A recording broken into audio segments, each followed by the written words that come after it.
Hola, bienvenidos al canal de Enseña Química. En esta edición especial del canal de Enseña Química veremos un tema no muy usual en otros videos y es hablar de la ciencia y la actividad científica como tal. Esta nueva sección se llamará Diálogos y Reflexiones y hablaremos en este video en particular de las falsas imágenes de la ciencia, un texto algo antiguo de Gerald Horton que habla de algunos problemas que experimenta la ciencia desde ese momento y que son bastante vigentes en la actualidad. Comenzamos.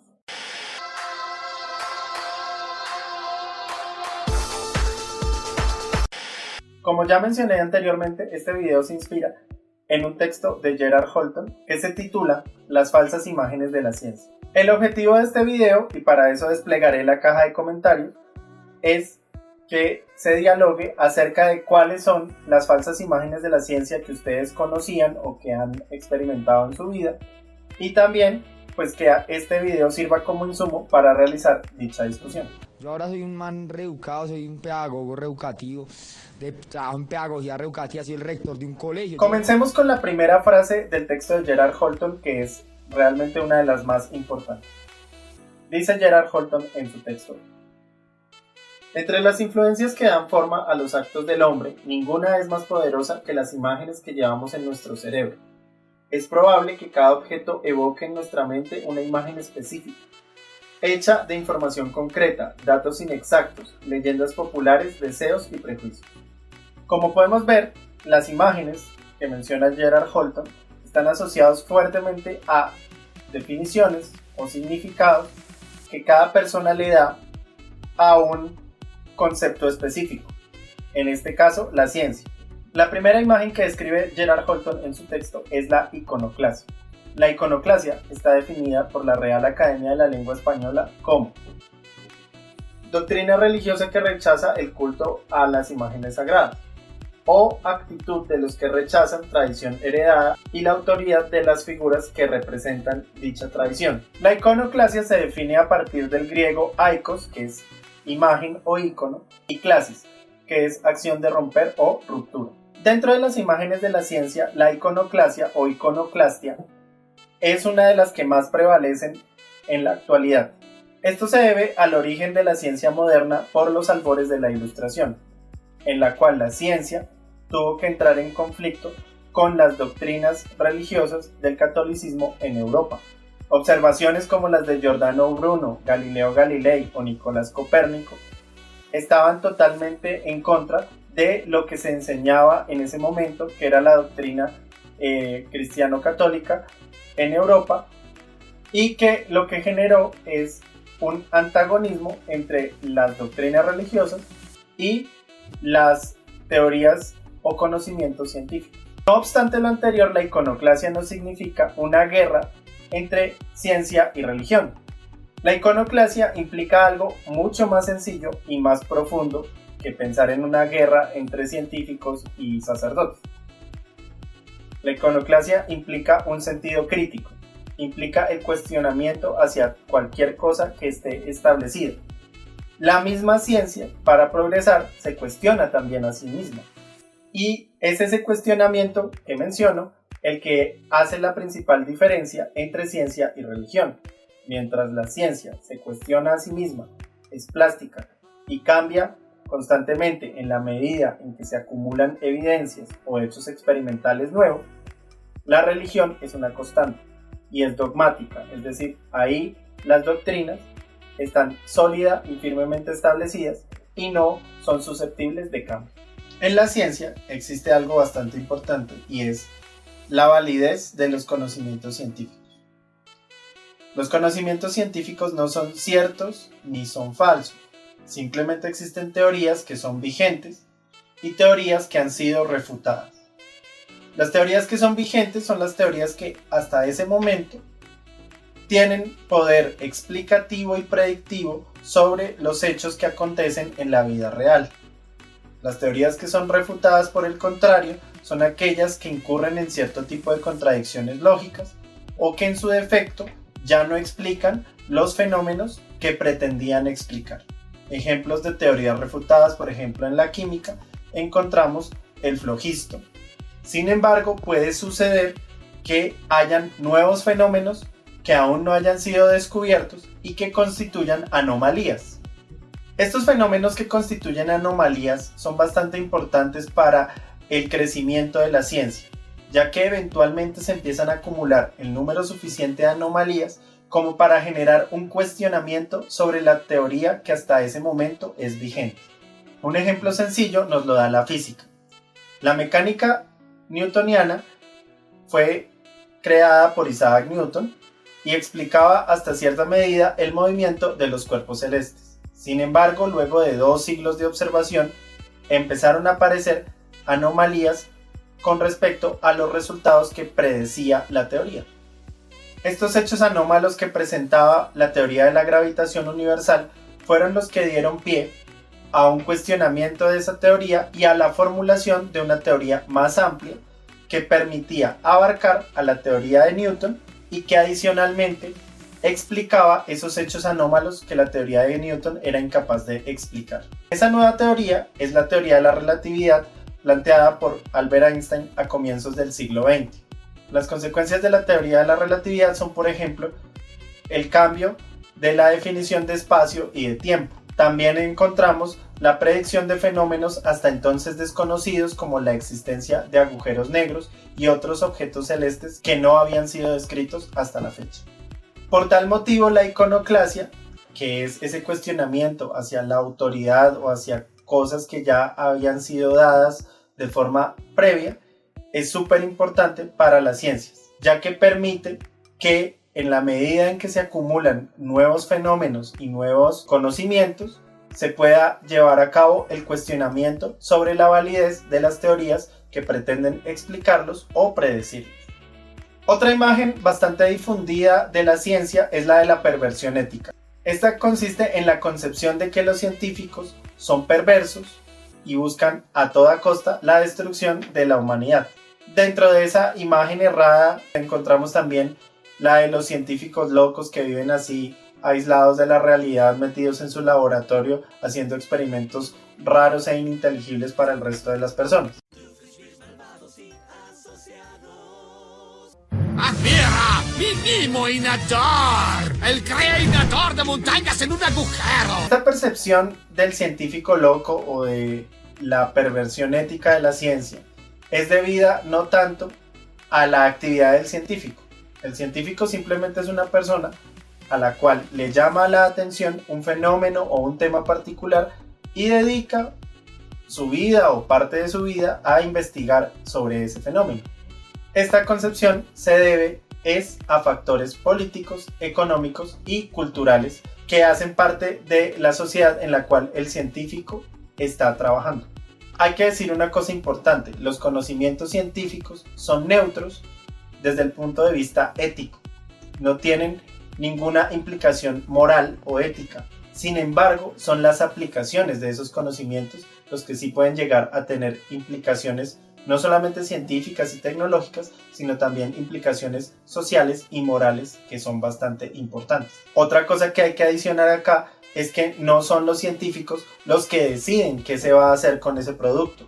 Muchas veces son actores políticos, económicos o sociales los que impulsan a que haya una determinada aplicación del conocimiento científico. El ejemplo más importante de esto es el Proyecto Manhattan. El Proyecto Manhattan parte de una de las ecuaciones más conocidas de Einstein, donde la energía es igual a la masa de un objeto multiplicado por la velocidad de la luz al cuadrado. Esto establece una equivalencia entre materia y energía y establece una dualidad en la cual una puede ser convertida en la otra. La consecuencia más importante de esta ecuación es la fisión nuclear y la creación eventual de la bomba atómica, en donde una pequeña cantidad de masa se puede convertir en una inmensa cantidad de energía en un momento muy pequeño. Esa es una aplicación, pero también existen las aplicaciones que son pacíficas, como por ejemplo el uso de elementos radioactivos para generar energía eléctrica a través de las centrales nucleares. Como podemos ver, la ecuación en sí misma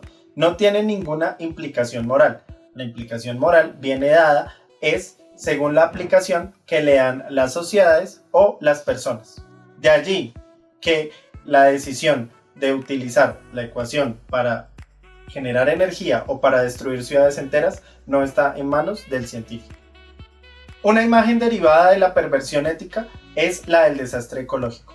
Implica una falsa concepción de que la ciencia y el avance de la misma va a llevar a la destrucción última de los ecosistemas y del medio ambiente del planeta.